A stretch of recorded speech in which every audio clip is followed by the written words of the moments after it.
আমরা শিল্পী, আমরা পাগল হাসান ভাইয়ের গান গাই মানে এটা না যে আমরা পাগল হাসান ভাইকে বাঁচিয়ে রাখছি। যে আমি লায়লা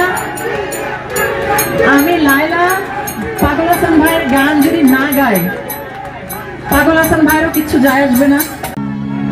1 তারিখে পাগল হাসান ভাইয়ের জন্মদিন ছিল, সবাই মিলে কি একসাথে জন্মদিনের শুভেচ্ছা জানাতে পারি?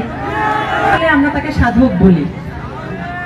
সাধক পর্যন্ত পৌঁছাতে গেলে অনেকটা সময় ত্যাগ তিতিক্ষার পরে একটা অবস্থানে একজন সাধক যেতে পারে, কিন্তু এত অল্প বয়সে পাগল হাসান ভাই নিজেকে একজন সাধক হিসেবে, পরিপূর্ণ সাধক হিসেবে নিজেকে তার যোগ্য জায়গায় নিয়ে আসবেন, এটা হয়তো পাগল হাসান ভাইও জানেন না।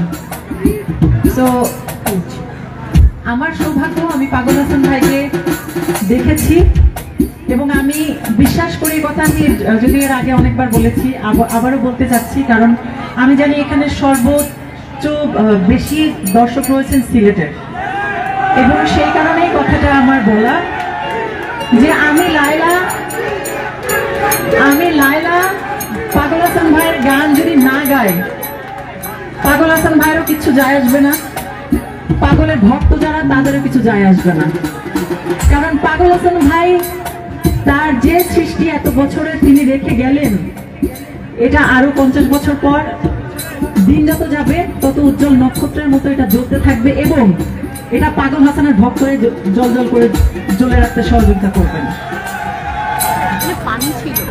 আমরা শিল্পী, আমরা পাগল হাসান ভাইয়ের গান গাই মানে এটা না যে আমরা পাগল হাসান ভাইকে বাঁচিয়ে রাখছি। আমরা কিন্তু আমাদের প্রয়োজনেই পাগলের গান গাই, কারণ পাগলের গান গাইলে পাগলের ভক্তরা খুশি হয়, আর আমরা সেটা মাথায় রেখে পাগল ভাইয়ের গান গাই। তো সবাই পাগল হাসান ভাইয়ের জন্য দোয়া করবেন, তিনি যেন এইভাবেই আমাদের মাঝে বেঁচে থাকেন।